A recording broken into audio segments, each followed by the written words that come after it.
in order to derive conclusions about what ought to be true or what should be true or what is morally right. It's totally possible to be a moral realist and a moral objectivist and still admit that you can't derive ought from is. Well, it's possible, but not justifiable, right? You're not going to get there in any coherent way unless you just okay. Well, let's just be arbitrary. Okay, if we can just be arbitrary, then then there's no such thing as debate. So once arbitrariness is allowed, then there's no such thing as debate because I can be just as arbitrary as you. You see. Yeah, so I've always viewed that little bit of Hume, and again, it is kind of an aside. It's not something he argues for at length, and yet people have made much of it in philosophy and in science. You notice him downplaying that because it's a huge problem for his position. So he's like, well, Hume didn't spend a lot of time on that argument, and people made a big deal about it. Well, so, I mean, if it's a simple argument, do I need to spend a lot of time making, 500-page books about it, or can I just make the argument and then that has nothing to do with this devastation? But of course, the master of deflection here comes in to downplay this central problem for his position. I viewed it as a kind of semantic trick, which need not confine our thinking about these things. It's a little bit like... Again, so it should be obvious right away. So how does he begin to try to deal with this? To deflect it into semantics. Hume's objection, which is a epistemic / logical objection. Okay, nothing to do with the definitions of words, although I'm sure he's going to tell us how it is about the definitions of words. You're not going to redefine words to get around objections.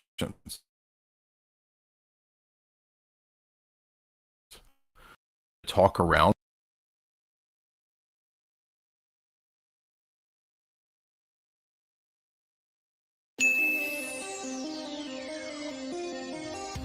In order to derive conclusions about what ought to be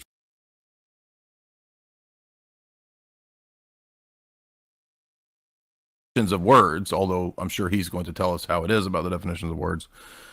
You're not going to redefine words to get around objections. A lot of atheists do this. I think they think it's like a clever way to talk around a problem when they're pinned down or do this. I think going to redefine words to get around objections. A lot of atheists do this. I think they think it's like a clever way to talk around a problem when they're pinned down or when they do this. Not going to redefine words to get around objections. A lot of atheists do this. I think they think it's like a clever way to talk around a problem when they're pinned down or when their position is shown to be foolish. How many times have you heard an atheist say, "You're playing word games. You're just playing word games. Ha ha! You're playing word games. I gotcha." When, in fact, you made a very clear, very concise, pinpoint accuracy argument with a scalpel, right? You cut out their tumorous argument with a scalpel, and how do they respond? "Oh, you're playing a word game." And when obviously you're not. Come on, it's not a word game. And that's the direction that Sam's doing here.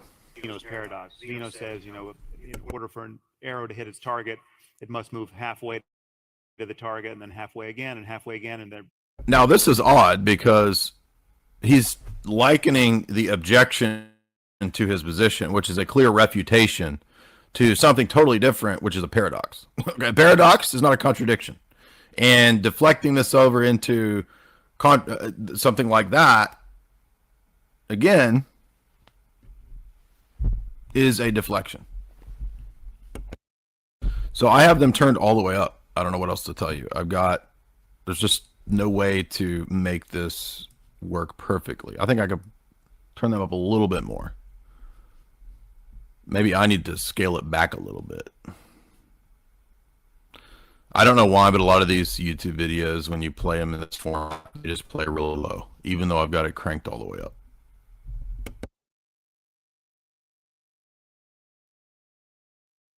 Ergo, it never arrives. But of course, arrows don't have to fly that way. Arrows can just fly all the way to the target.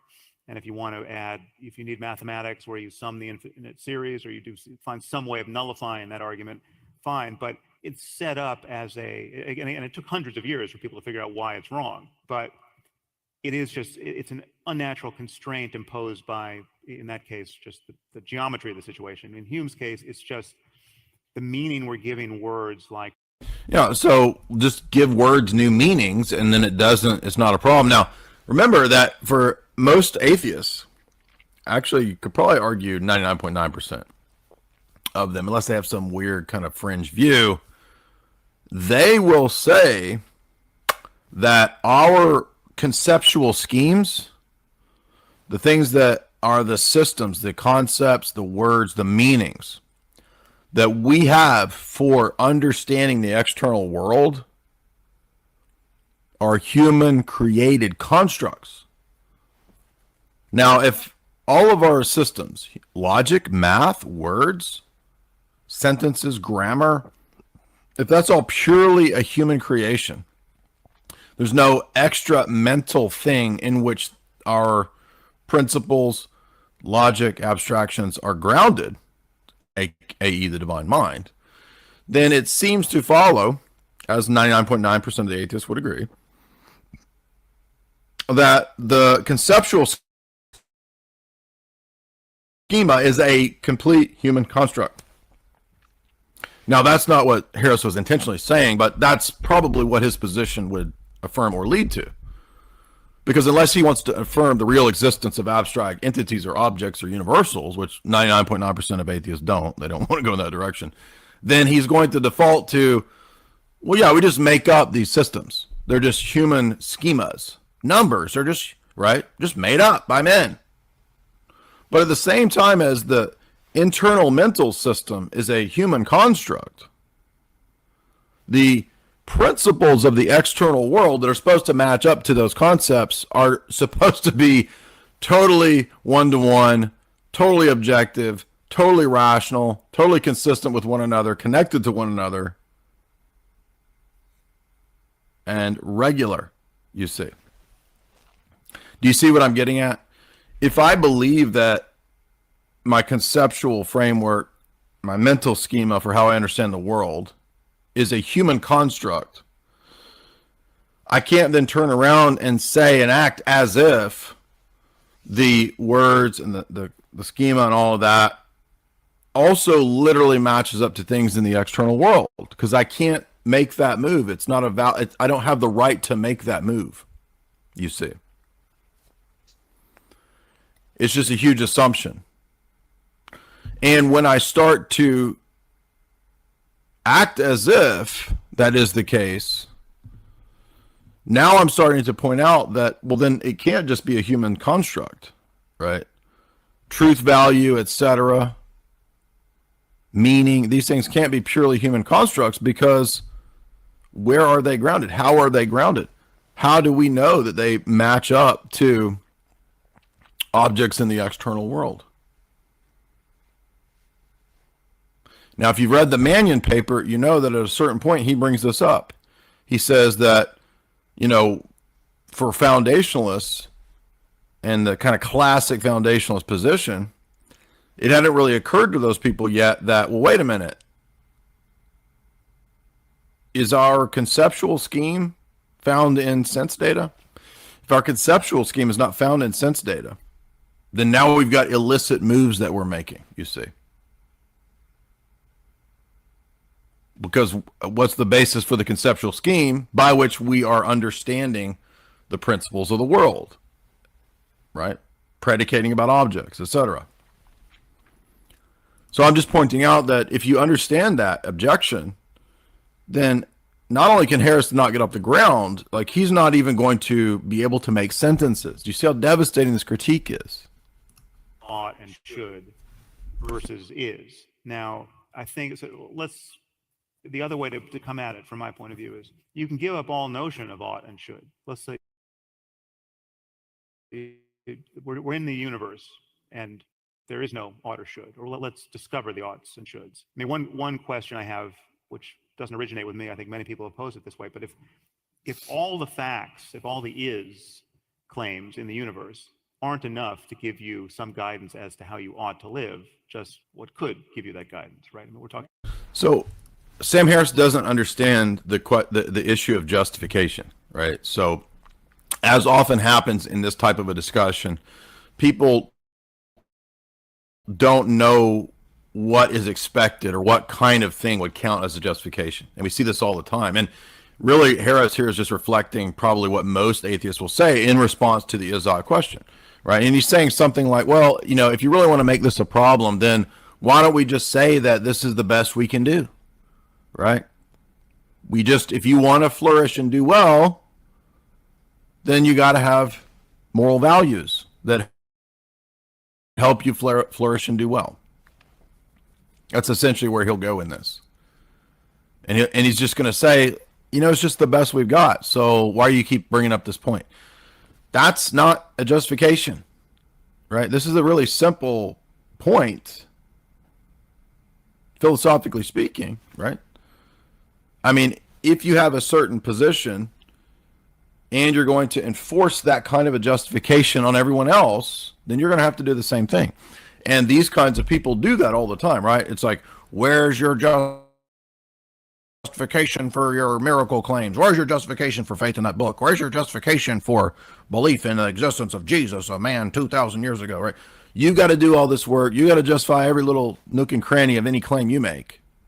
And then when it comes to like the big glaring elephant in the room assumptions and presuppositions that they have, well, come on. Oh, why you harassing me? Why you claims? People do that all the time, right? It's like, where's your justification for your miracle claims? Where's your justification for faith in that book? Where's your justification for belief in the existence of Jesus, a man 2,000 years ago, right?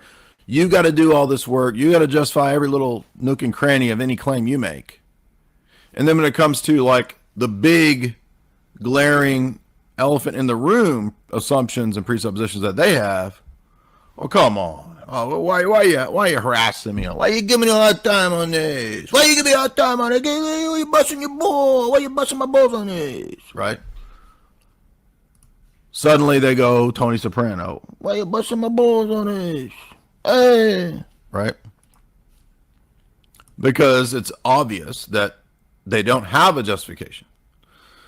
But as to whether Sam Harris himself actually grasps the notion of what justification is, that I'm not sure about. All right. I mean, we've seen him kind of have huge gaps in his philosophical understanding. He seems at times then to surprise us with actually knowing what the issue is. And so you think, oh, does he actually understand the issue? And then when asked for justification, it's like he doesn't even know what justification is, right? But then again, how many times have we seen people, public academics, supposedly, with no concept or idea what justification is? Or even anything close to it. On my life, T. It was the worst justification I ever heard. Now, again, so why do we want to stress that? Because most of the time, atheists will think, or the materialists will say, they'll give you a story. They'll report a story.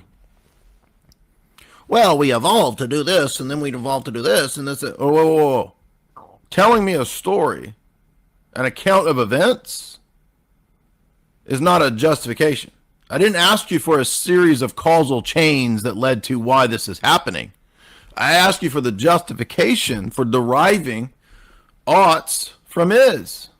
It's a very simple question. It might sound a little obtuse. It's not. Basically, we're just saying, why should I make the move from the fact that something is the case to that it ought or ought not be this or that way? Do you see the difference?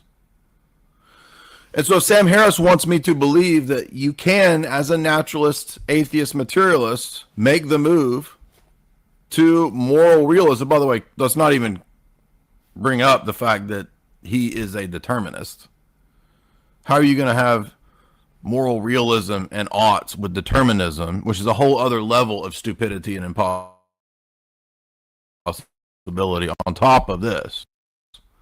But we're just going to move. We're going to stay on this question of the is and the ought, and let's listen to him get eviscerated.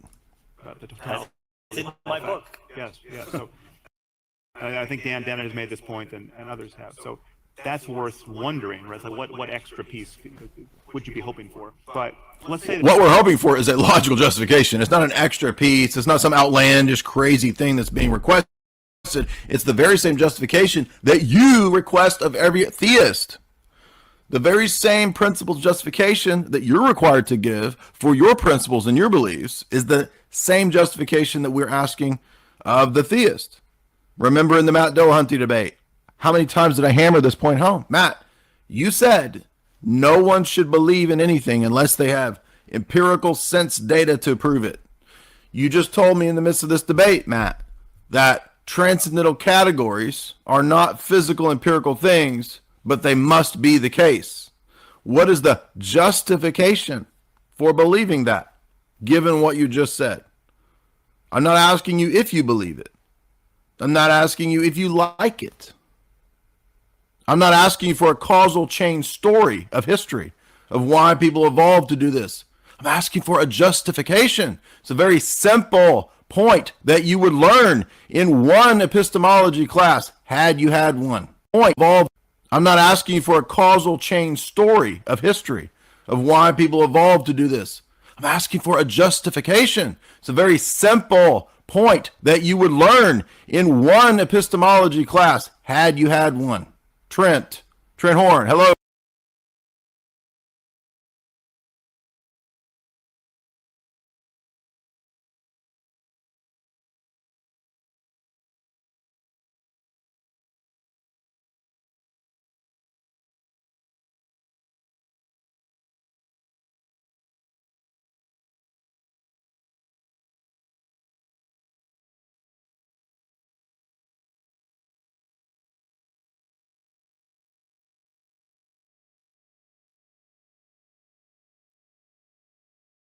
The problem, you know what the ISOP problem is. So it's not even, I'm not even gonna be able to have a fruitful conversation on that if you're not even aware of that stuff. So I have to restrain myself because people are just, because I'm too. What is the ISOP problem? You apparently want to have this conversation because you're sitting there talking shit about what I do or don't know. What is the ISOP problem, big brains? Well, I mean, you're the one that said there's no oughts, so that tells me that you don't. I don't understand what the ISOP problem is. Obviously, why don't you explain it to me? You can't get a moral normative claim, an ought, what you ought to believe if everything just is. And so this is a problem in philosophy because people have tried to give claims that are moral and binding when they have a metaphysic or a worldview, say materialism. I don't know if that's your view. You may not be a materialist, but if you're a materialist, for example, like say Sam Harris is, right, when he argues with Jordan Peterson, this comes up because Peterson says, well, you can't get an ought from an is, which is true. You can't get an ought from an is. So if everything just is, there's not a justification for saying that there ought to be an NAP or we ought not murder people or whatever. It's just an assertion with no justification. So tearing the morality down, wouldn't that be kind of taking it back to kind of throwing off the religious concept? If you take the religion out, then we don't have that moral stance. We don't have that moral foundation and grounding and like, well, I know this is wrong because here I can show you why.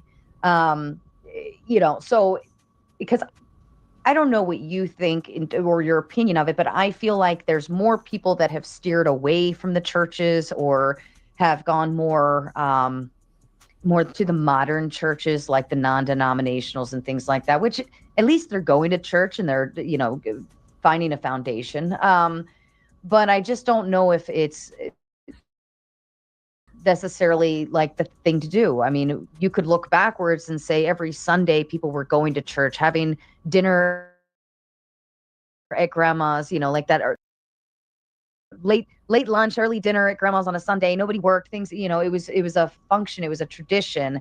And then we went and threw in all of this busyness, and then we all became too busy on Sundays and we slowly sped away from church. And then now, because we don't have that moral foundation, well, everything's out the window. It doesn't matter. I'm not going to hell. I don't have to confess my sins. I have no consequences. Like all of those things kind of fall in line. Would that, I mean, am I off? Am I too far off on it in that thought?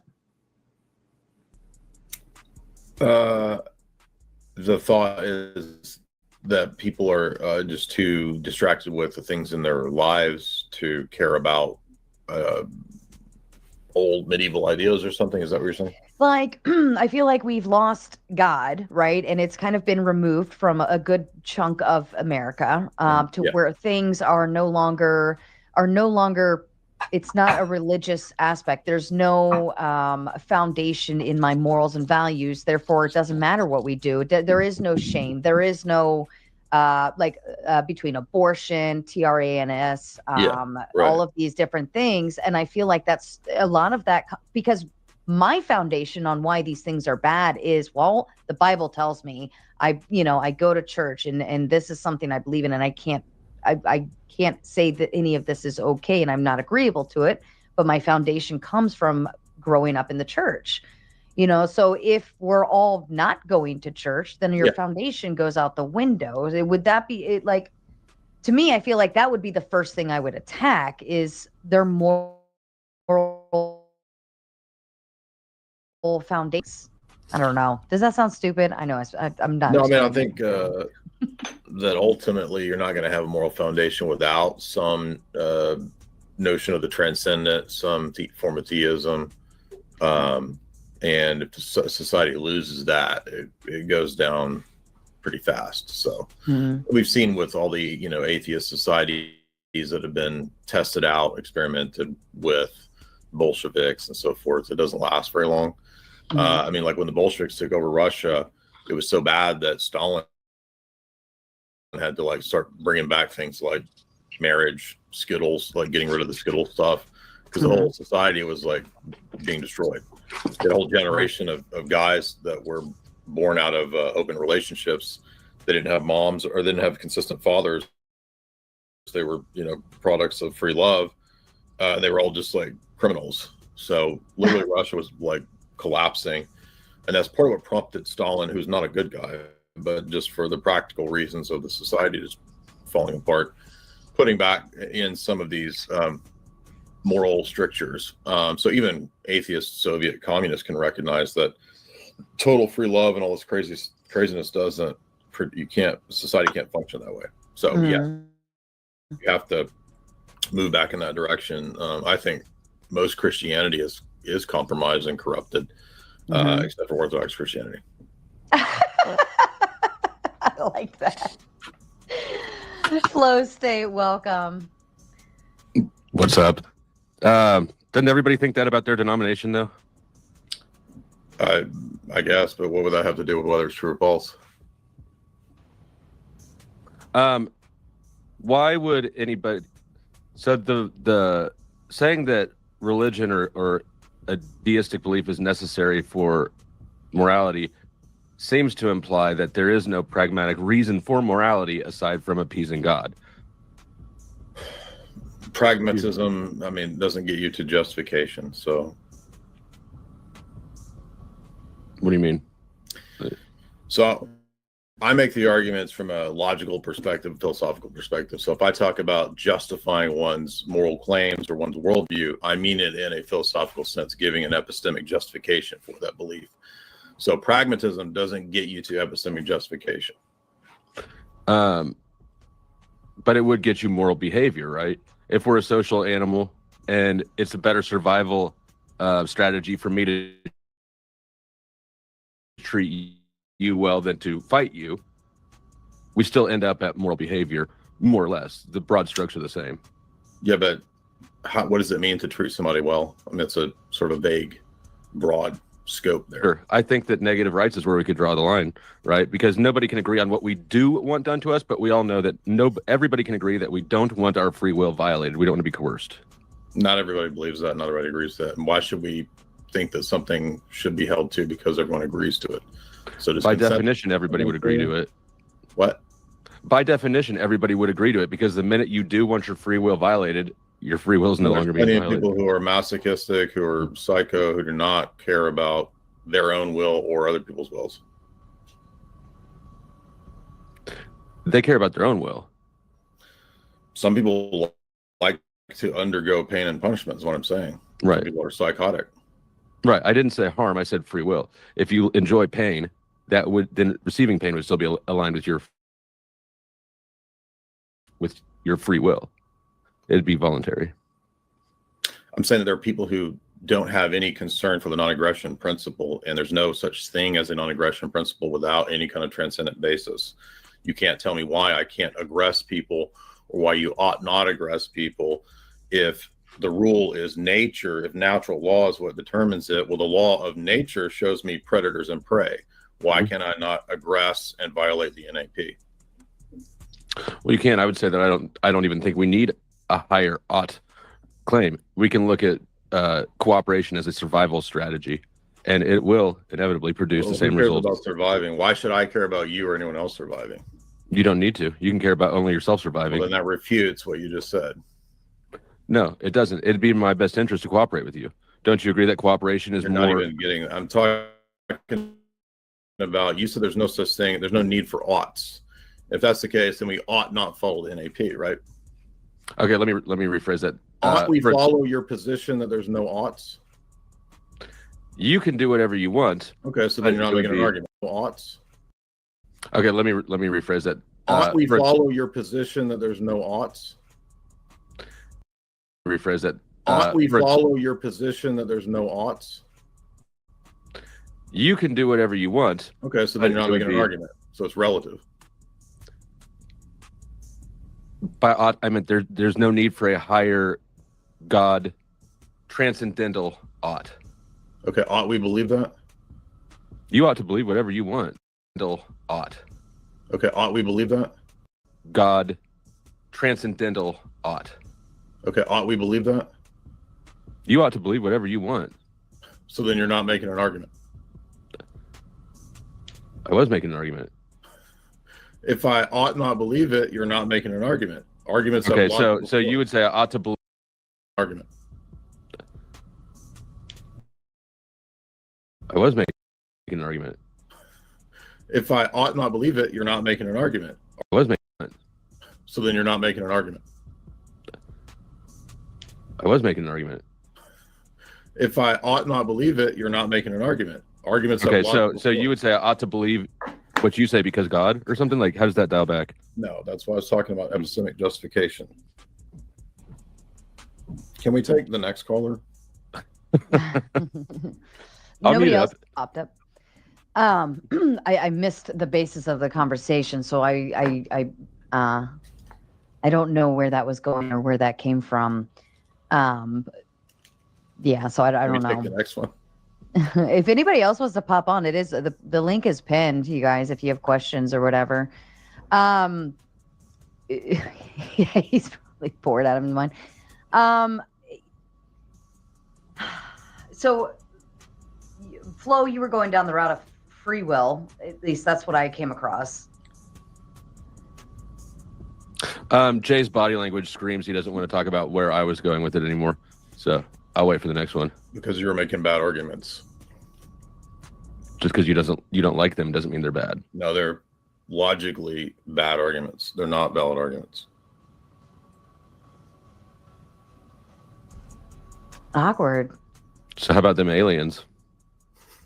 Well, what do you think about the aliens, Flo? The alien agenda, like, is it propaganda or is it legit? I think it's smoke. I think it's I think that there's a reason why it's coming out now. I think it's being used to keep people's attention. Move it over here, move it over there. Oh no, there's drones in the skies. All that shit. So you guys agree there? That's good. I agree with that. Yeah, I think that as far as the secret society, psyops, government, I think Jay and I agree on most things, probably, but except for ethics. But yeah, I think that it's a distraction, and I think it has been for some time. Well, forever. I think that we've been playing around with our own vehicles for a long time and then blaming it on UFOs, but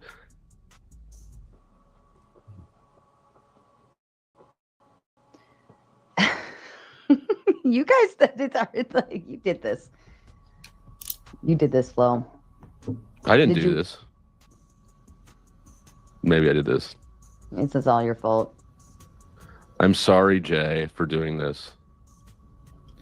I mean, I just treat it. I go straight up with the argument. So if there's a good argument, I'll agree with you. I agree with you about the psyops. What you're talking about with ethics is complete just nonsense. It was just a bunch of gibberish and made no sense. So it's not personal, it's just straight up nonsense. Do you want to re-engage it or not? Now, we can talk about aliens. This Sarah, this your show. What do you want to do? You guys, it's open panel. You guys do whatever you want. Is this your show? I'm confused. Well, You don't open moderate? panel. Open panel does allow. I open discussions in all different directions. I'm very much into that. I never hold anybody to like, no, we're staying on this topic. So if it floats all around and does whatever, and you guys either yell at each other or have a beer, I don't care. Again, like I've had this debate probably 5,000 times. I'm happy to engage any libertarian. We can talk about the NAP. We can talk about the is-ought problem. The problem is that I'm not trying to be rude. I don't think you know what the is-ought problem is. So it's I'm not even going to be able to have a fruitful conversation on that if you're not even aware of that stuff. So I have to restrain myself because people are just, Because I'm too. What is the is-ought problem? You apparently want to have this conversation because you're sitting there talking shit about what I do or don't know. What is the is-ought problem, big brains? Well, I mean, you're the one that said there's no oughts, so that tells me that you don't. I don't understand what the is-ought problem is. Obviously, why don't you explain it to me? You can't get a moral normative claim and ought what you ought to believe if everything just is. And so this is a problem in philosophy because people have tried to give claims that are moral and binding when they have a metaphysic or a worldview, say materialism. I don't know if that's your view. You may not be a materialist, but if you're a materialist, for example, like say Sam Harris is, right? When he argues with Jordan Peterson, this comes up because Peterson says, well, you can't get an ought from an is, which is true. You can't get an ought from an is. So if everything just is, there's not a justification for saying that there ought to be an NAP or we ought not murder people or whatever. It's just an assertion with no justification. Couldn't the justification be that we are subjective beings speaking from our own perspective? Again, that's just a metaphysical assertion. That's not. So justification means to give a good reason for, a coherent reason for why that is the case or ought to be the case. So it's an epistemic claim. So would an ought because of God be a default to authority in a way? Or a default? Well, if God exists, then he would be the exists. ultimate authority, but it wouldn't necessarily be a fallacy, no. So you're saying we should have oughts, and that people are not. We obviously do have oughts because even if you engage in an argument like right now, and you're arguing that somebody ought to believe a position if it's true, then if something's true, there's this logical force that comes along with it that we ought to believe it. But what is with the is? Are you saying, well, I ought to do this, but this is what's actually going on, and you're like, No. I'm saying that if you take an example of a materialist worldview, that everything that exists is just matter, as an example, then there's no way to get from that kind of a world to it ought to be this way. You ought not kill people. If everything is just molecules bouncing around, then there's nothing that says that the molecules ought to be some other way. They just are. right? And so it's a logical non sequitur. It does not follow that you can say that it ought to be this way if everything is matter. It's fallacious. It doesn't follow. Don't you think that the ought is embedded in the cooperative nature of a conversation, right? The fact that we do that doesn't tell us that it ought to be done this way or that way. Not in a cosmic God commanded it sort of way, but in a prescriptive how to move forward sort of way. I think it does. But it's just begging the question, because how do we know that we're moving forward? That requires some kind of benchmark or standard for that value judgment. So it's missing the point. Okay, so you're saying that the ought. I think It's a well-known problem in philosophy. It's called the is-ought problem. It goes back to David Hume. So it's a problem that any type of metaphysic that does not allow for the transcendent typically falls into. But you're saying having an ought is a good thing. We ought not kill. We ought not. Everybody does, and they do Right. it intuitively and naturally because there are odds. Right. But So how you give an account for that is a different issue. which is like where that ought comes from, like No, where it that's the stems questions from. I was asking to him was, you can say these things like we should have negative rights in AP, whatever, but you got to give an account for that. So that's what philosophy argues, is that it argues how we give an account for those things, for those moral claims, and whether those are good arguments for those things. I see. I guess I still don't get why we need a bigger ought than our own position, because we are arguing as individuals who have an interest in the outcome of things. things. To universality or objectivity, it's still subjective, so it can't get you to an ought. You can't get an ought from an is. So just saying that you have the position is another form of is. Oh, light bulb. So if we already have It's the another form of is, subjectivism, relativism. right? Like if it already is, then there is no ought, right? Like there, right? Oh no, yes, no. Am I lost? I'm lost. You're No, really. so look up when you get a chance. There's like a 20-minute argument that Sam Harris has with Jordan Peterson on this question, is ought question, and you'll see what I'm getting at from there. But it's just, the point is that everybody has a moral sense of right and wrong, but not everybody can give an account for why that is true, or why we should believe that, or why the right and wrongs are objective. So I'm raising the question that if right and wrong and these things are objective, I think they are, we have to give some account for them. And we can't give an account that is just subjective or restricted to individual accounts. So that doesn't work. Kind of like you have to be able to back it up with something. Is that what you're saying? Beyond just a subjective relativist account. But isn't a religious belief? Well, so this is where morality comes in, and you add the religious belief onto it, because like I believe we ought not kill people because my religion tells me so, and that's like I'm in a backing Christian it up. worldview, there's a reason why you can't kill people, and you should not kill people. It's a consistent philosophical system to say that God has given us law. I'm made in God's image, and it's morally wrong in that system objectively for me or you or anyone to murder. Right. But in a system that's subjective, it's not wrong. It's just a preference. It's taste. It's like I like strawberry ice cream versus pickle ice cream. I see. But the religious belief is not objective. No, I'm arguing that it is. I mean, you're saying it's not, but I'm saying it is. It is, because it has it's scripture. It's backed up. It's like there's a manual that tells you argumentation to back it up.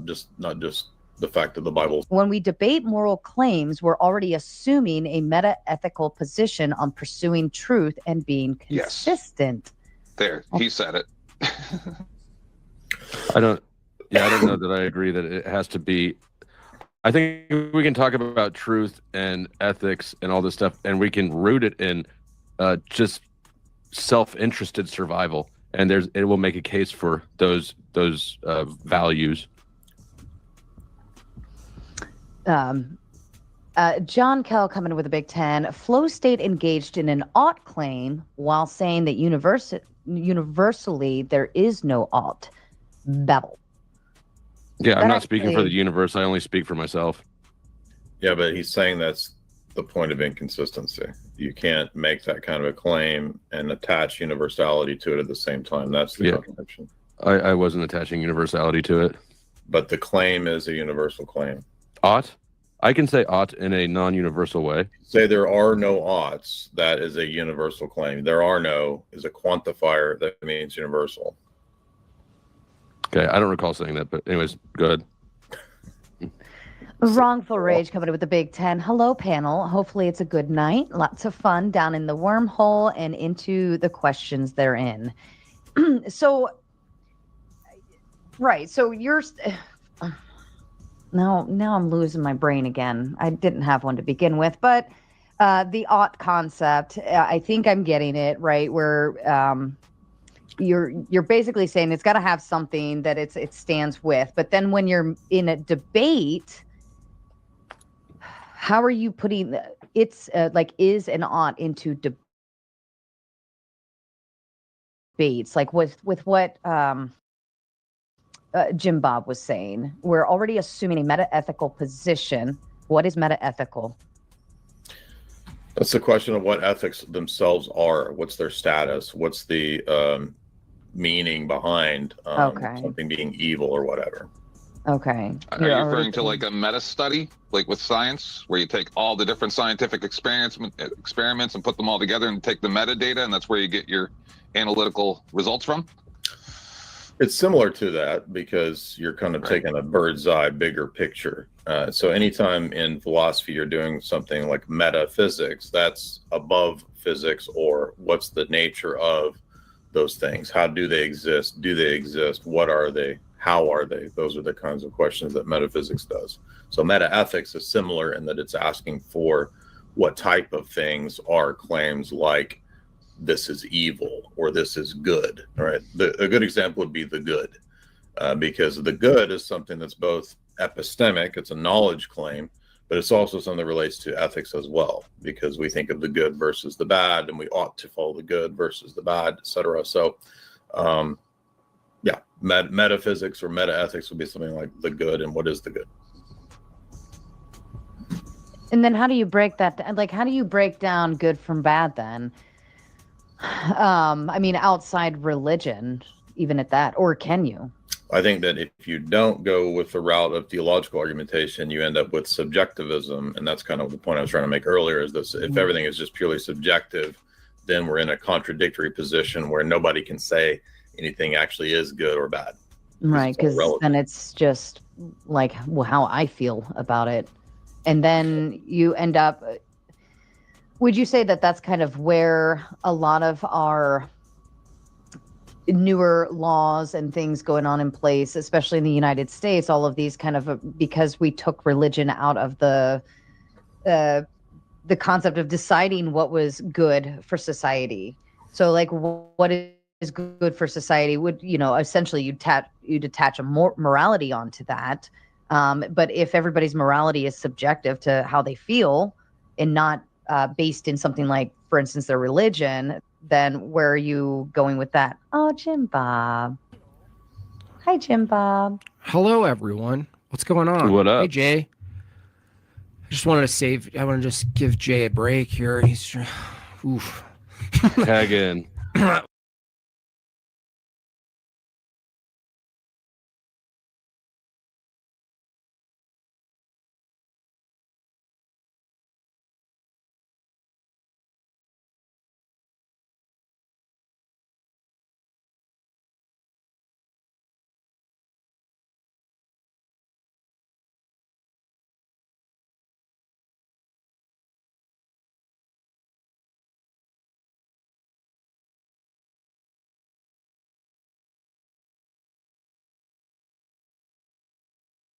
Faith in the presence. As we come to this, our last session in the apologetics series of the conference, we want to look particularly at specific examples of how to defend the faith. And I would like for you to turn in your Bibles then this morning to Acts, the 17th chapter, where we will read an account of the Apostle Paul specifically defending the Christian faith in the presence of the Greek philosophers of his day. Acts chapter 17, and we'll begin the reading at the 16th verse. Just so you understand the setting, Paul has come to Athens. He's on his way to Corinth eventually, but he's waiting there in Athens for his missionary colleagues to meet up with him.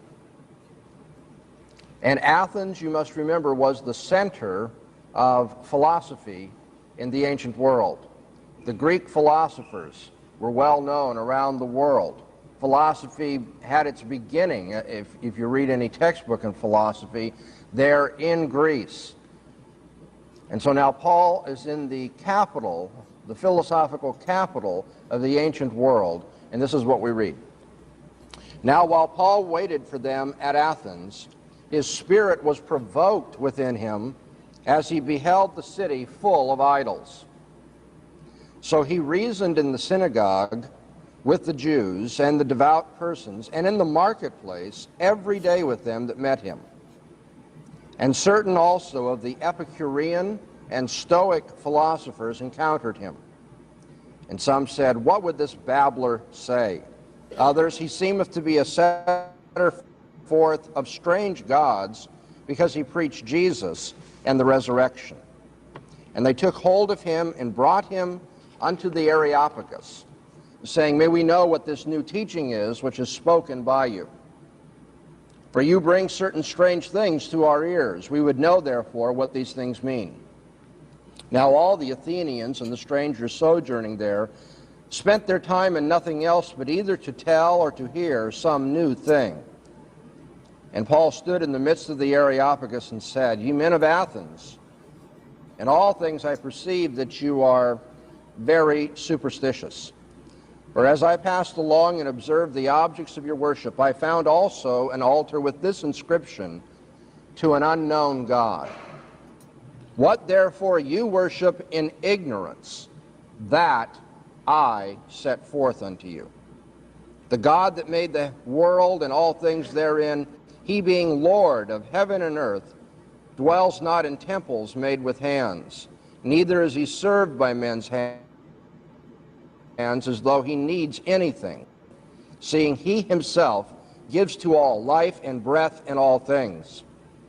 And he made of one every nation of men to dwell on the face of the earth, having determined their appointed seasons and the bounds of their habitation, that they should seek after God, if aptly they might feel after him and find him, although he is not far from each one of us. For in him we live and move and have our being, as certain even of your own poets have said, for we are also his offspring. Being then the offspring of God, we ought not to think that the Godhead is like unto gold or silver or stone, graven by art and device of man.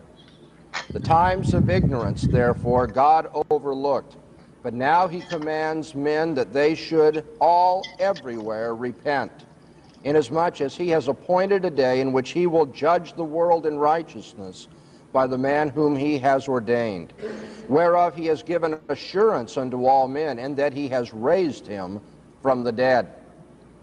Now when they heard of the resurrection of the dead, some mocked, but others said, We will hear thee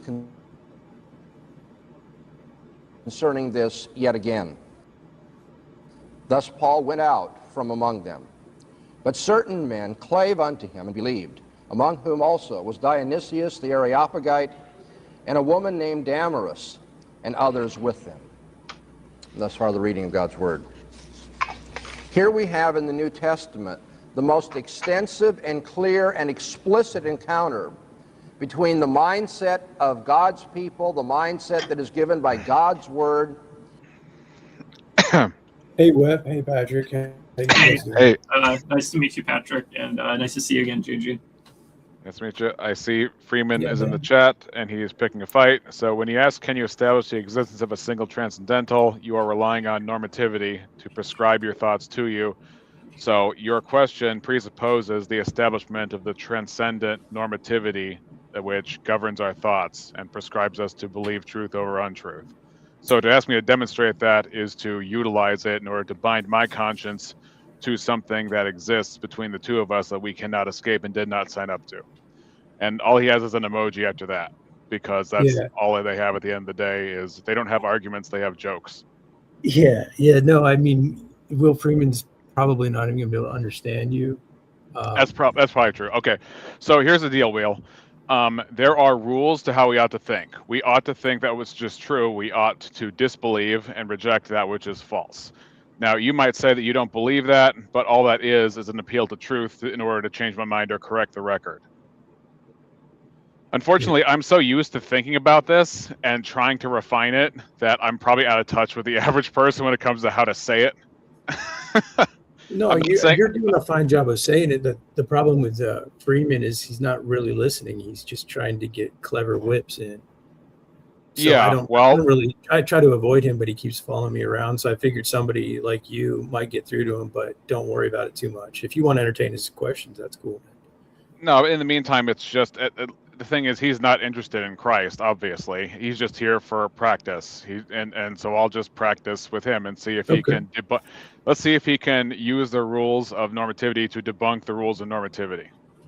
Rules set by whom? I love how he says set by whom, presuming there's a personal basis for the rules, which is kind of like not, I don't have to do as much work. So I'm glad the assumption is that comes from a personal source when I say rules, and not an impersonal source. So that's gold. That does seem like it would be favorable, but with this guy, there's going to be a lack of honesty and consistency. So it's just, have fun with him if you want. Yeah. Okay. Ultimately, William, all you have left is jokes. You can't get rid of reason and epistemic normativity, the rules by which we ought to think, and you can't make sense of how you can classify something as a fallacy if there's no direction that our thoughts ought to take, and you can't make any claims about even subjective versus objective morality, because you would need the law of identity in order to establish subjectivity, and the law of non-contradiction in order to differentiate subjectivity from objectivity. And so because you deny that normativity exists, then you can't lead premises to conclusions, and therefore your ideology consumes itself. See, he's not listening because you can see that he keeps writing while you're talking. You need to listen to what he's saying, Will, if you need to take notes. But if you genuinely want to learn from somebody who, you say you respect Pixie and Simos, and Patrick was very amicable with them and gentle on them, and he went over this with them at length. But you're not interested in finding what is true. You're interested in winning little clever conversations over talking and interrupting people to look like you're dominant. So what are you going to do here? I mean, if you think that you're going to just avoid the is-ought problem, well, you're sorely mistaken. Yeah, every demand for evidence faces the is-ought problem.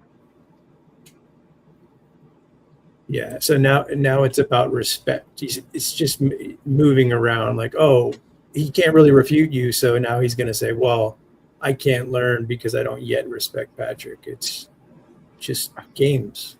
Well, I mean, that's fine. I don't, he doesn't have to respect me. Obviously, there's no, I mean, I'm just pointing out his character is inconsistent. Right. Well, I mean, did you see my episode on Tavos on Aubrey where I expanded some of the triage? I didn't get to all of it because it's kind of lengthy. But I got through most of argument 1, which is the secular speedrun portion. I haven't seen it yet, no. Yeah. Anyone making empty assertions doesn't require me to address them. You can assert that they're empty assertions. Yep. It's so bad. It's so bad. Easy. It's too easy. But you'll point out how it's too easy, and he'll just keep going. He must be familiar with Hitchens' razor. That which can be said without evidence can be dismissed without evidence. So since he has no evidence that what I'm saying is empty, I can dismiss it the same way Hitchens would. Right. Even that claim itself, what is the evidence that claim is true? That Hitchens put forward. Exactly. Keep typing, Will. Keep typing. Don't listen. Just type. Just type. Type. Evidence. Can you both hear me? Is there too much background noise on my end? Are you okay? Okay, that's good. Okay, so here's the deal. When I said those rules, you ask who. You didn't ask what, which gave away the game. You know that rules come from minds. Minds are established in persons. The rules that we are governed by for our thoughts must come from someone who has set those rules, has a goal. Otherwise, you have a goalless direction when you talk about logic, because logic proceeds in directions from premises to conclusions. That means there are rules set for thought beforehand, but it's possible to break those rules, and those are called fallacies. Same thing with morality. It's called sin in the Christian worldview, or wrongdoing, broadly speaking. Okay, you say, I know the script, I'm expediting the script. Part of the script is intrinsic to any script is normativity. So you had to assert that normativity is false is to use normativity in the first place. You already admitted they come from a person. by default, so you kind of stepped in it. To be honest, you wouldn't have gotten anywhere if you said they come from an impersonal source either. But I don't think you can say that an impersonal source could be the basis for how we ought to think, because you'd have to throw out Hume's guillotine, and I don't think you want to do that because you probably think you need it for other things. So when you say he doesn't sure, understand that anything he brings in is going to imply an ought. Like, oh, are you arguing for a God? You ought to explain that. You ought to have evidence. He doesn't realize the implicit oughts that he's already engaging. Yeah, he's like, you ought to behave this way in order to be right. And all these standard, demand, you know, behavior, must, do, when I could do otherwise. If it's possible for me to do otherwise, how is there a value claim compelling me to go the other direction? Right. He has his own set of rules that he wants to impose on you, and you're challenging what is binding those to reality. And he already admitted earlier, I think before you popped in, that it's right here, my values are subjective. So he's already, you know, hung himself as far as getting into an argument with you. Right. William, I do not believe you that your values are subjective, because if your values are subjective and you truly believe what you just told me, then how could you hang your subjective values over me in order for me to jump when you say jump?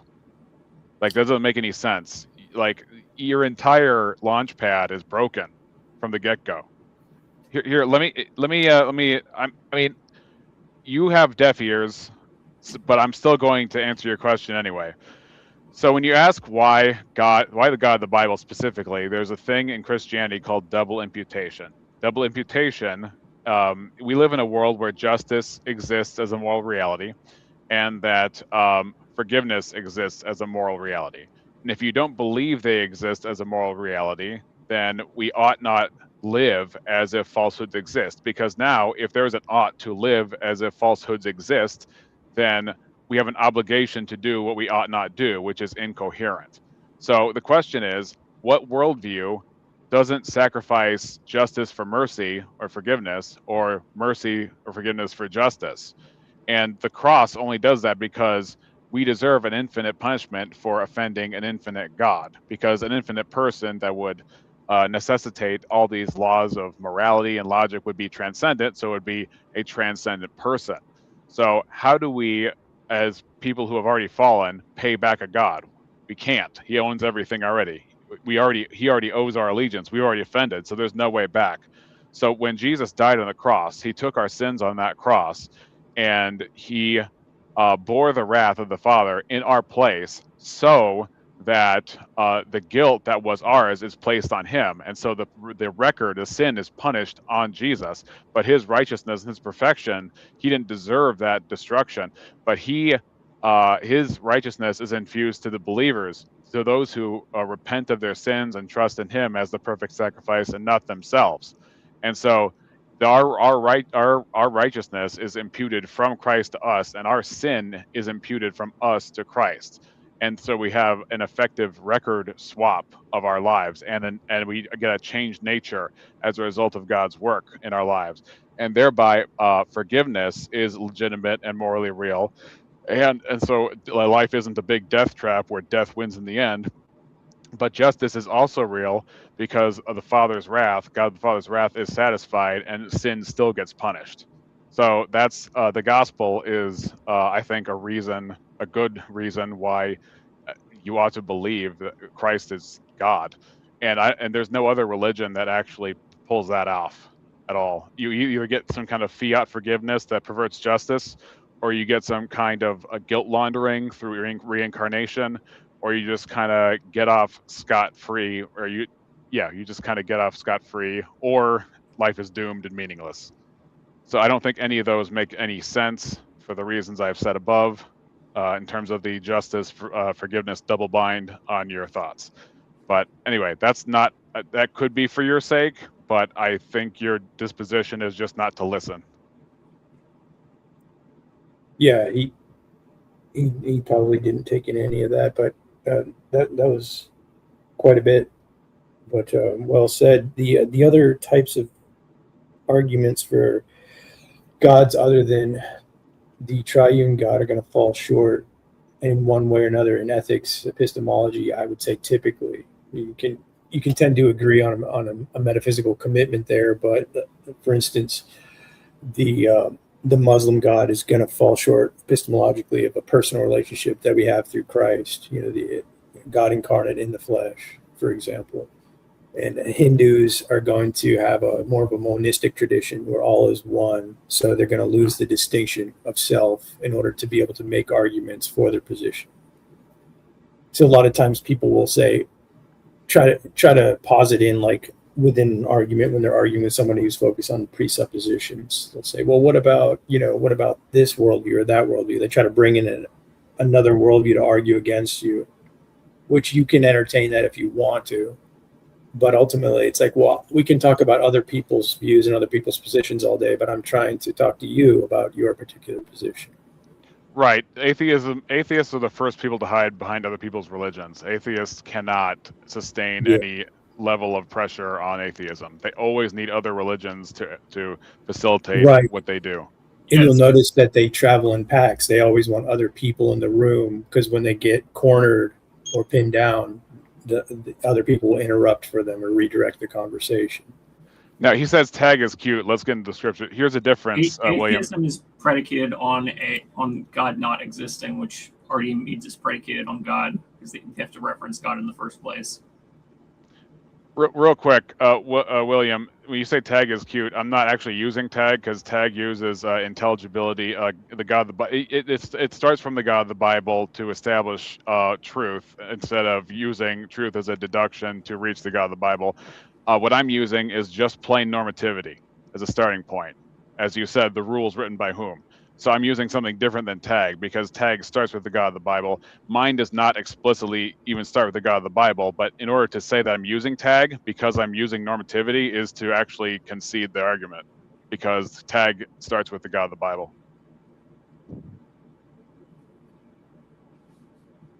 But I anticipated that.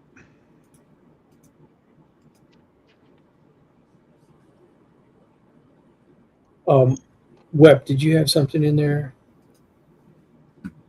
Yeah, can you hear me all right? Yep. Yeah. Yeah, basically what I was saying is that atheism is predicated on denying God, which means that God is inherent to your worldview. So you can't really have that worldview without God. I agree that that's true, but I'm saying intrinsic to the argument I'm running, they have to address the argument I give and not the worldview I have, which are two different things. I think I was just making a commentary on atheism in general. But, oh, okay. Sorry, my bad.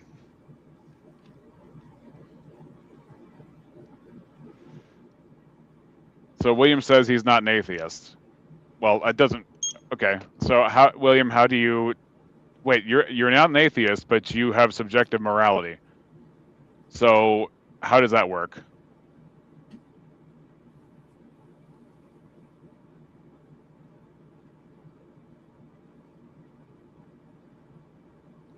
I'm still also confused as to how you establish normativity then if you're a subjectivist. So if you're going to dodge the normativity line by saying I'm not an atheist, but you also have subjectivism, then you're still not going to dodge that normativity line. And if you're a deist, I mean, the deist has to think that he knows something about this God who has said nothing. Yeah, that's what he is. So that's where he is. Why do you assume that all gods author morality? Okay, let me ask you this: what if there's a God and then somewhere else there's a morality? What brings those two together in the same reality? What are they? What is the difference, and what establishes one and not the other? And also, you're not assuming another God. You assume only one God or an idol. He's framing that in a way that is not even correct in your worldview. There are no other gods. Well, if you're framing God as like the ultimate creator, then you'd have multiple ultimate creators, which makes it an issue. So.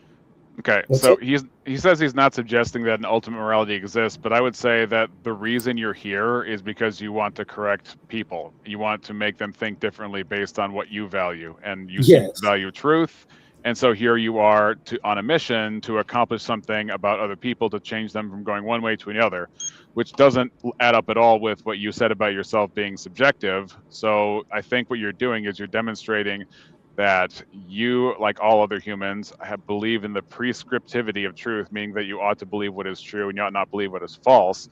But it's been perverted by sin. So now you're doing this kind of anti-Christian line, and you find that entertaining, but it's not actually got any substance to it. Like all the questions I'm asking you, you don't have an answer for. You just have questions or jokes back at me. Well, Freeman, he solved you in 5 minutes. So, what's your next move? You're going to try to defame him, get a gang of people to go aggravate him? Because if you're not going to engage with him, what's the point? Yeah, well, that's what this is kind of what B.S. Lewis once said when I was like, I asked him about his value structure, if that was objective, and I got the answer of him, I do this for fun. And that's exactly what we got out of William. I find believers an entertaining bunch. Okay, so it's not about who's right and who's wrong. That's what I thought. Right. And I've dealt with him at length, and I've known him for a while, and he's already said these things, which are obviously dismissive. So I've walked away from him, but he just keeps coming back. He asked, is there a reason to, which means give me a justification, which means justification exists, which means value exists outside of the self. It's all self-defeating. William, come back to reality. This is not a healthy way of thinking or living. Like, none of these are going to work at all. They never will. As long as normativity exists, all argumentation falls flat in the people who assert subjectivity, and the people who don't have a sufficient basis as to obligate people to act and think in certain ways. Yes, sir. Okay, so Mr. 1997 is suggesting that you're suggesting that William is going to go on a manhunt for me after this exchange. Well, Pope Sox is the ultimate joker. Like, you don't even have to ask him if he's never serious. So yeah, it's just, I don't see him often, but okay. These guys are just doing this for fun. But like when you get someone like Patrick who's dead serious and thinks about this stuff all the time, I mean, he's already dismantled it. He's already put the ball in your court. He's laid out his position and what your move may be, but you're just not engaging. So what's it going to be? Well, William, you're begging the question by calling God imaginary, and on top of that, you're saying a better, which is a value claim in and of itself, an evaluative claim. So I thought better doesn't exist in your world. Everything is subjective, and now you're using it. Like you can't escape it. Everything you say can and will be used against you. It's like the normativity is the nervous center, the nervous system of any argument. It attaches it, it makes it move, it gives it a direction and an end. So you're not going to pull this off without making some kind of truth claim, value claim, directional claim. Better is subjective. Okay, then then your question makes no sense based on your own terminology. He could say better for himself in terms of his desires. Why should I believe it's better for him? Why am I bound to believe that? His subjective desires. Right. He's totally destroying himself. Look at his comments. But I'm only capable of making subjective utterances. So like, where do you go from there? Where's he going to go from there? Right. So here's the thing. If we live in a world of plurality, meaning that what's good for you is good for you, what's good for me is good for me, that is still a claim that has an ought to my thought that I ought to accept plurality as the de facto way to think of things. Why ought I think that? Right. There's so many implications that get untested or that don't get pointed out in these conversations. Anyone saying otherwise is selling something is a universal claim. And it's also an evaluative claim. I mean, love the universal claims. Yep. Yeah. But see, this is a great demonstration because it's showing William how when somebody with information that completely counters whatever you're throwing at them, how you're reacting. It's just a demonstration of your true colors. And when you're live with somebody, you spaz out and keep interrupting and keep changing the question. So it's a little bit more mild mannered when it's in this form where he can address your question without you talking over him. You're at a loss here, and I don't know how you're going to handle that. You can try to take it out on me, or you can try to find Patrick, but what do you think you're going to do? He's just going to revert back to these same questions. They're not going to go away because you want to overtalk or bring up new questions. This is a fundamental point. Like everything that you're going to bring up relies on the fact that you think Patrick ought to answer you, behave, or address you in a certain way. And you've already said, it's just your subjective way. He says if you want to have a moderate debate, we can. It's like, what's the point of debating a subjectivist? We can't even start. The point of a debate is starting on some agreed criteria. And since you've already said you're a subjectivist, then what's the point? And Right. I've already kind of showed that each of your attack vectors are already neutralized. Yeah. Yes, sir. I appreciate you coming in, man. That's well said. Thanks, I've only got about a half hour left. So if you wanted to put up something you did, we can do that, or whatever. I'm just leaving that open. You could, if you want to go to my channel, there was one I had last night on brute facts. There was a guy on Speakeasy's panel that he brought up brute facts, I think, as a way to talk about morality, and people didn't have a way around it. And Steelborn is a young Orthodox guy who made me aware of one argument, which is the double bind on brute facts. The first horn is, do you have a methodology for, the question is, do you have a methodology for identifying what's a brute fact? If they say yes, then it's not a brute fact because then it has an explanation. If they say no, then it's arbitrary and they don't have a way to tell you what a brute fact is. So Right. That's good. Yeah. But I also have another one, which is, do brute facts obligate me to believe in them? Do they have such a nature that because they exist, and there's no cause, no explanation, and no law behind it, is it then a brute?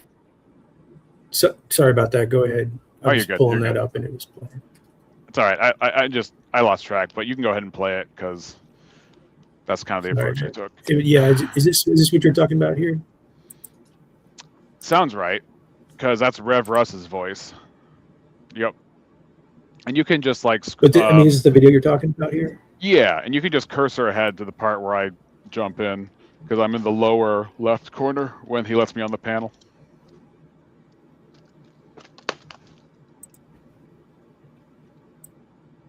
Hey, question for you, and usually Steelborn asks these questions, but do you have a methodology for discovering which facts are brute facts? That's what re-examination. What's up, man? That's kind of what I was wondering in the first place. Thanks for saying But a brute fact is based, you're saying that this is a fact and it requires no explanation. Not requires, it has no. It cannot be. So yeah, it cannot be Yeah. explained. Yes. It So, is because it is. Like, because that's a positive claim that they're making. They're saying it is a fact that this fact has no explanation to it. That is a claim which requires evidence and justification. So then what is the evidence and justification? Yeah. Like, how do you determine what a brute fact I is? provided my argument for why Speakeasy and we've ironed the argument out for why I believe in brute facts. What Speakeasy was saying is that I cannot simply beg the question in the argument and say that the principle of sufficient reason is false, which is a fair argument to make.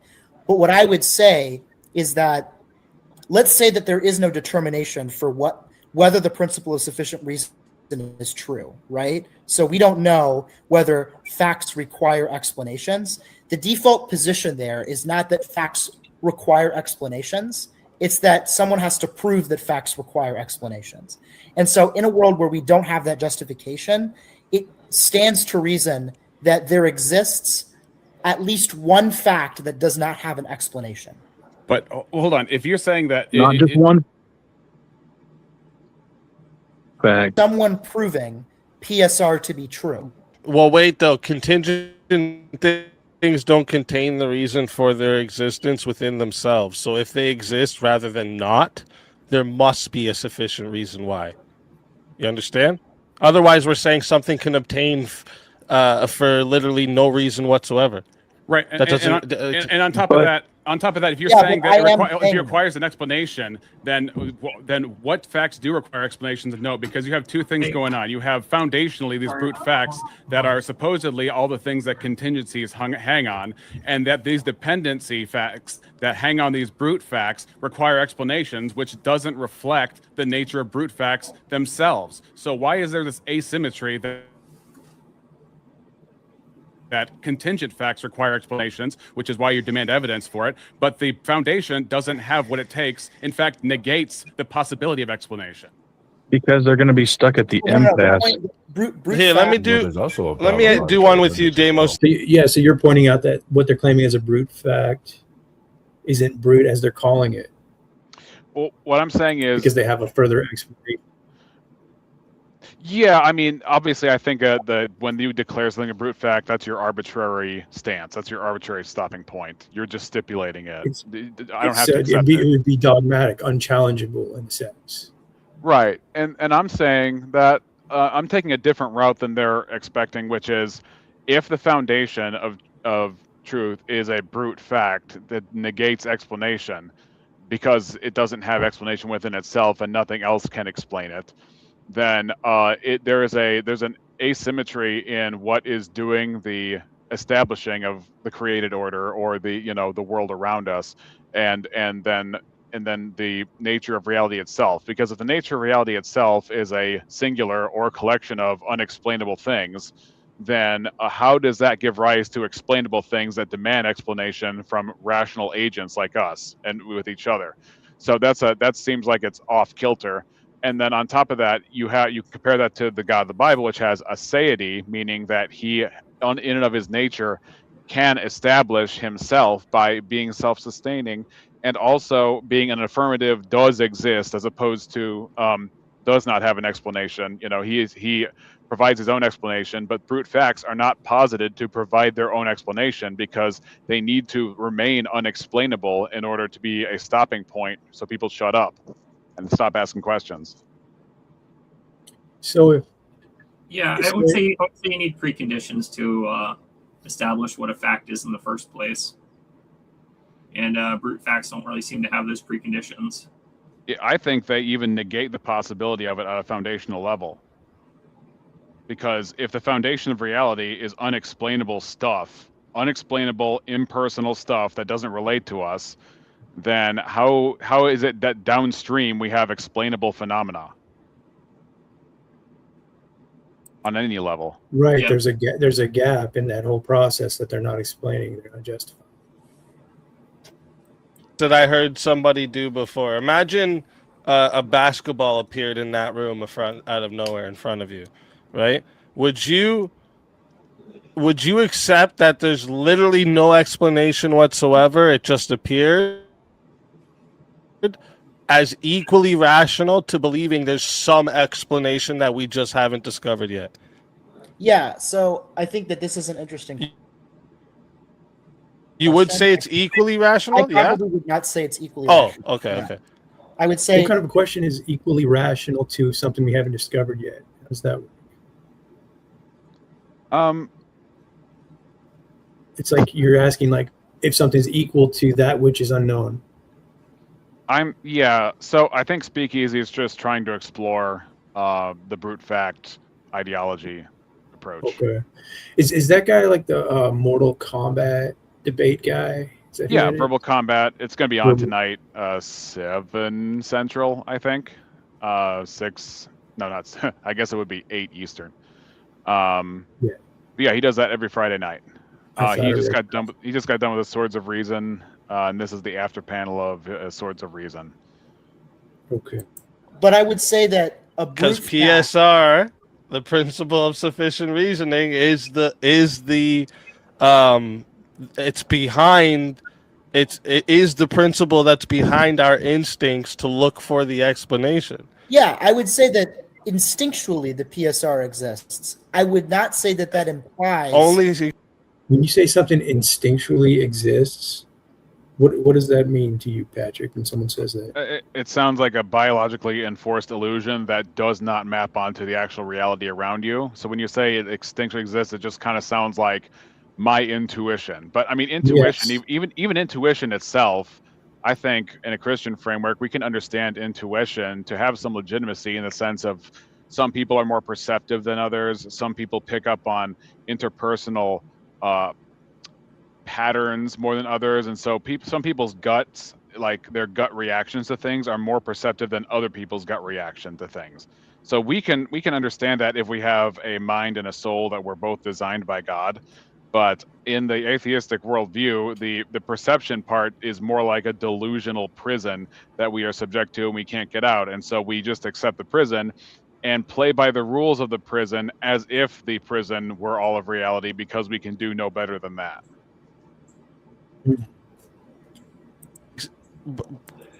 I would not say that implies that the PSR is true. I would say that. Wait, did you say instinctually? PSR is true, but I would say that there are cases in which the PSR appears not to be true. Is that just from a failure for the subject to actually comprehend what had just happened? Can you give me an example too? After, go ahead, Johnny. But I just want to like logic, right? Like, I don't think that there is a principle. I don't think there is a sufficient reason for the existence or the truth of God.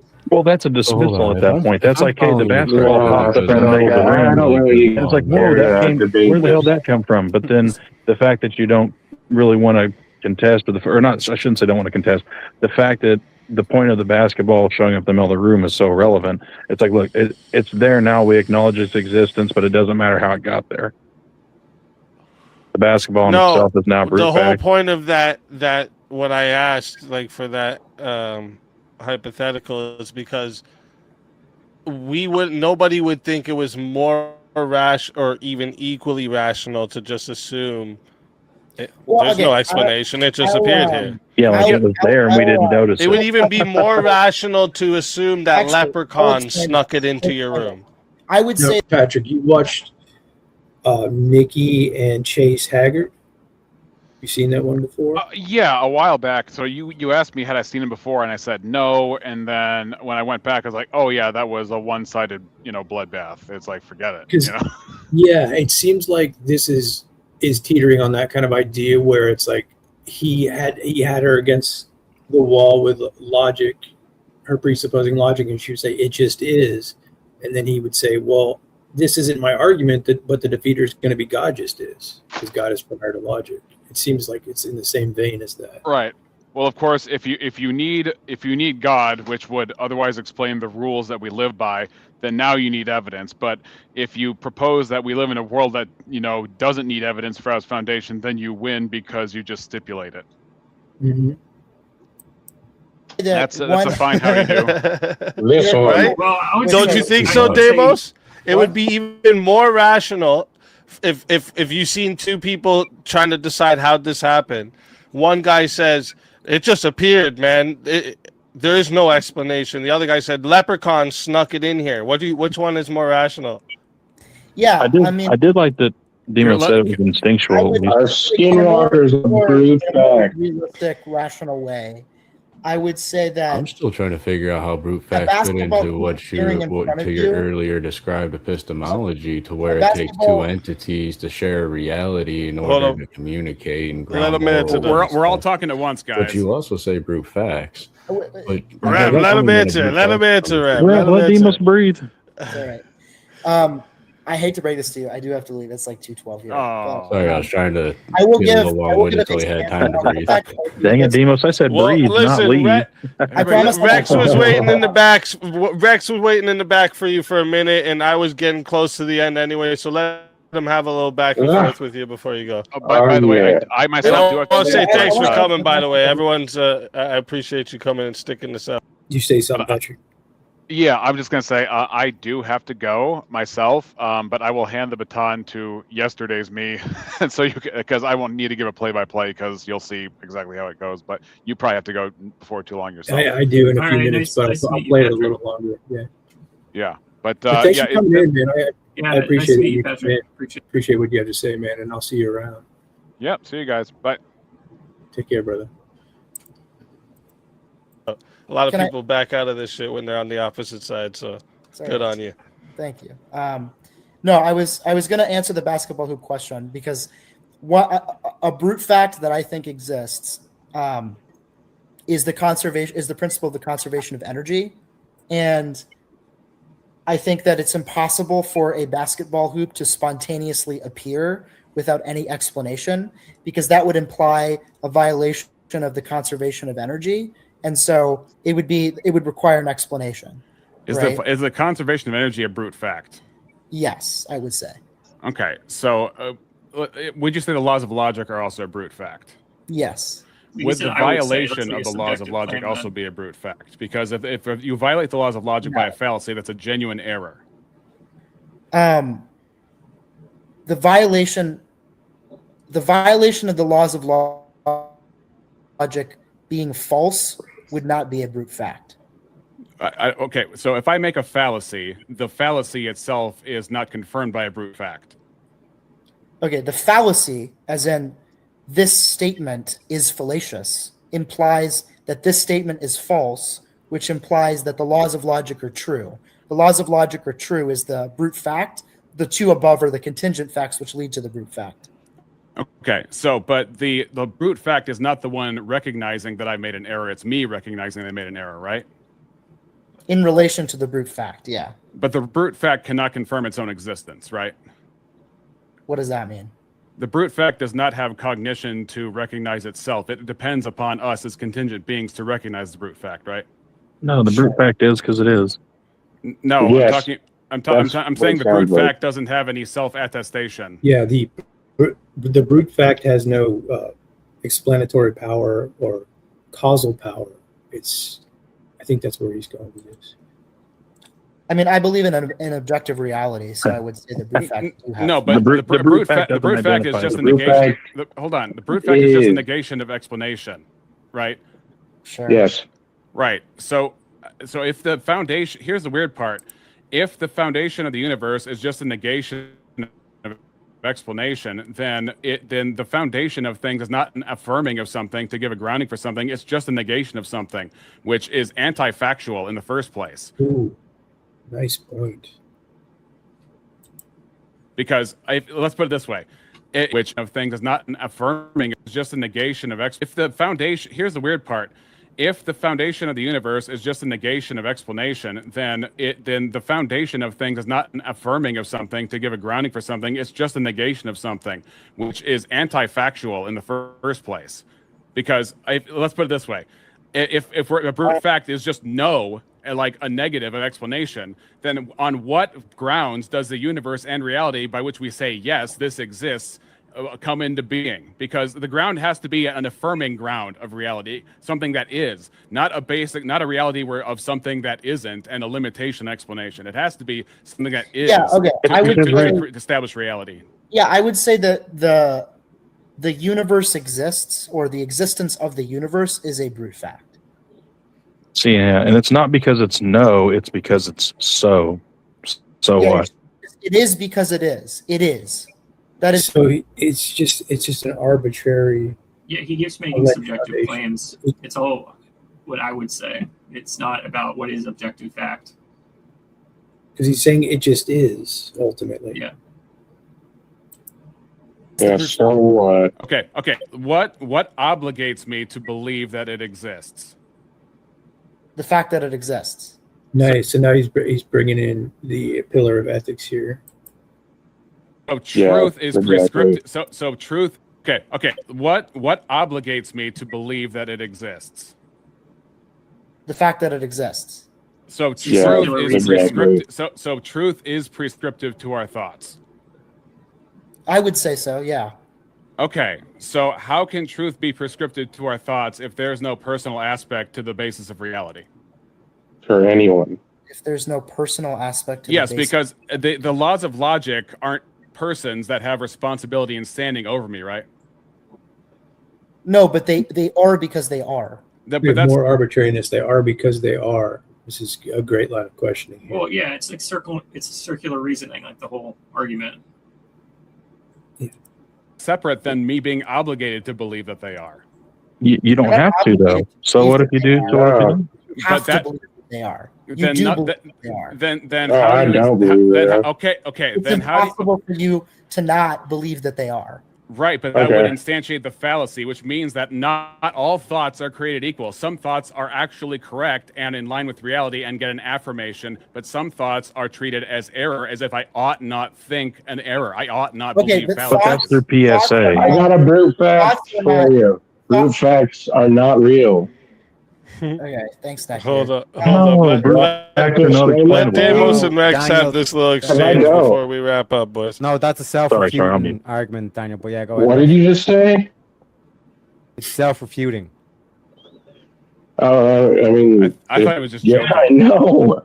But go ahead, No, I Demos. just called him a neckbeard. I was being a dick, but sorry. What I was saying is that thoughts are not the same thing as propositions, right? Do you acknowledge that? You'd have to have a proposition with thought. No, but I'm not sure. I'm not sure. So elucidate that for me. Like a thought, if I think the sentence, the dog, or like A is not equal to A. If I think that thought, if I picture that in my head, that is not the same thing as a proposition. Well, you're making a proposition to yourself. Yeah, the proposition is a thought itself. But Yeah. you're like actualizing with your words or your vocals. Yeah, it's not a formal proposition in a conversation with someone else, but yeah, that's an interesting point too, because a lot of people come to conversations and you'll want to ask them about how they arrived where they are, and they don't want to explain it, and you can point out, well, look, you would have had to have propositions and arguments in your own head over time in order to land where you are today. That's merely what I'm asking. I'm not asking for something out of the ordinary. But you just made it. I mean, it's kind of weird because in order to even say that, there would have to be an illustration of something in reference to something that's real in the first place. So to even instantiate that example, it would have to be intelligible, which it was. So I'm trying to figure out how that's not a proposition. It's like the proposition A is not equal to A is not a fact. I agree that it is not a fact, but it is still intelligible as a concept, even if it's not a fact. Yeah, it's intelligible. I guess you could say it's intelligible as a concept, but it's not intelligible as a concept, which is a fact. It's intelligible as a concept, which is like a proposition, which is either true or false. Sure, but I could think of something that hasn't been invented yet, but that doesn't mean I'm committing a fallacy just because the thing that hasn't been invented yet isn't real. I didn't say you can think of things that aren't real and it not violate brute facts or laws of logic. Right, and that's what I'm saying is what brings in the category of fallacy if all thoughts are just thoughts? If there's no rules, and like there's okay, no I'll give you a great example. I'll give you a good example. Do brute facts make an evaluative claim on how us as rational and moral agents live and think? No, they don't. They don't provide an evaluative, but they provide a operational boundary on how we can think. So, like for example, if I were to think of a perpetual motion machine, if I were to think of that concept in my mind, right, that is not in and of itself a fact which has evaluative tendency to it, right? I can still think of a perpetual motion machine.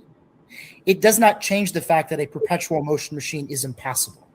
I get that, but what I'm asking is, what if there is no obligation to believe in a brute fact? That means there's no normativity, and if there's no normativity, there's no explanation anyway for anything at all, because normativity is what makes premises lead to conclusions. You cannot act you cannot act as if brute facts are impossible or not. He's just going into more normative claims, as Patrick is pointing out, that the normative aspect or the implied ought is present.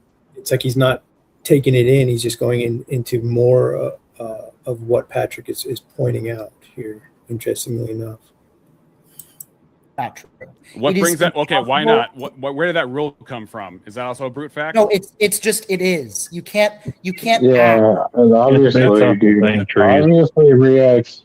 That is the brute fact. The fact that you can't make it not a brute fact. You can't. Yeah, it's tautological, right? Like you can't act in ways that violate the principle of non-contradiction. You cannot do that. It is impossible. Well, I agree. So not everything can be a brute fact. Well, it's not evaluative, it's operational. You I cannot. agree. I agree that in the physical world that's true, but you can make fallacies. Yeah, but you're. That means that there are epistemic errors that would deviate from a standard. That Yes. isn't.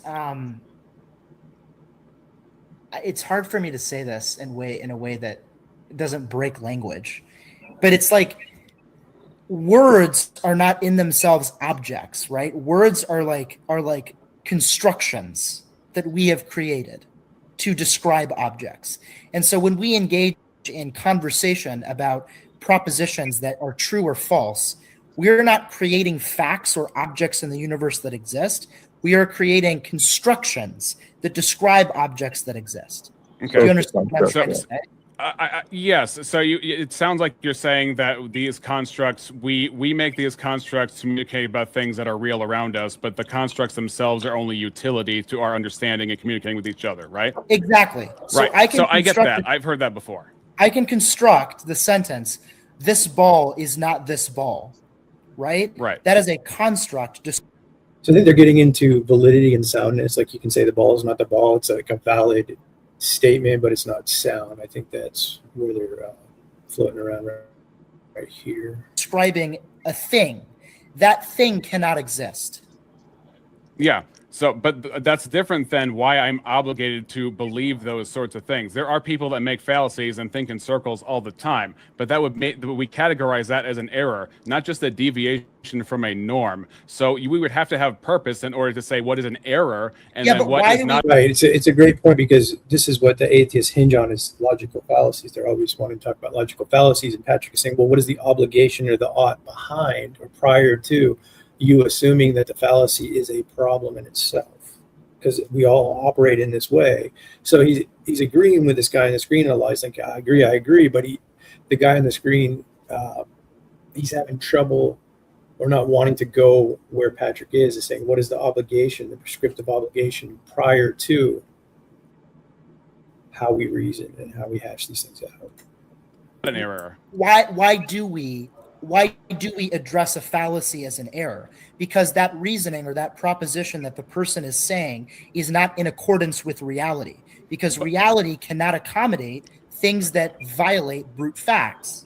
I agree that's not in accordance with reality. The question is, why am I obligated to believe reality? Where does that rule come from? Just to say it's a brute fact begs the question of purpose. Because it's not that you're obligated to believe in reality. It's that you have to. You do believe in reality. Then who makes errors? If I have to believe in reality, then then you have to explain the phenomenon why it's wrong or incorrect for me to think a certain way. Because if we're just it's like incorrect. We're taking for granted. What kind of reality obligates me to believe that which is true, such as to, let's say, would you teach creationism? We continue to circle around this word obligate. I am not saying that you are or any person is obligated to believe in reality. Okay, but that's it is not. He's not saying that outright. Patrick is pointing out well, he may have actually. Yeah, I mean, he definitely implied it, but that's the thing that Patrick is pointing out, is like we operate in a way, we have these discussions and debates for that very reason, because there is an obligation present and we all know it. So he's driving to the point that you're suppressing it. You're not acknowledging the prescriptive creator behind that. And that's why it becomes such a great point, because as it happened earlier with William in the side chat, it's saying like, okay, if your moral system, your ethical system, and the morals that you adhere to are subjective, they're just in your own mind, they're arbitrary, you make them up, why ought I even engage with you? I'm not under your subjective system. I'm arguing for an absolute system, a prescriptive system from God, the creator. So if you don't adhere to that and you're saying, oh, it's just subjective, how can you ever put me under your subjective umbrella? How can we even get the conversation started? So I think there's a similarity here. It's the guy that's talking to Re-Exam here is a little bit more complex, but I think that's where this is, where this is going. It's the same thing, and it's a great point that Patrick keeps bringing up. And I'm out of time here, Webb, but I gotta. All right. It was I gotta head really out. I nice appreciate you talking. coming Glad back. to catch up with you again. Yeah, man. Hopefully we'll see you again. Obviously, from my prior debates, people probably know that I'm an amoralist and have certain views that aren't Christian, but well, or I my, mean, my you're, views in general aren't Christian. But I appreciate the conversation, and I think a lot of points make sense that have been mentioned. So yeah, man. Well, we'll see you again then, brother. And take care. thanks. Nice to see you. All right.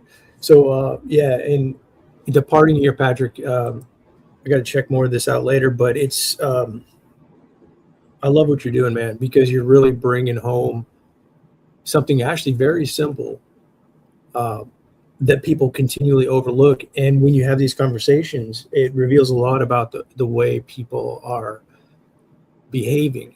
You see that it's not that they're just overlooking it.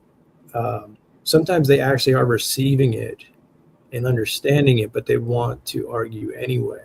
So it would become a task of you having to continually point out, like, okay, you understand what I'm saying, but you keep disregarding it.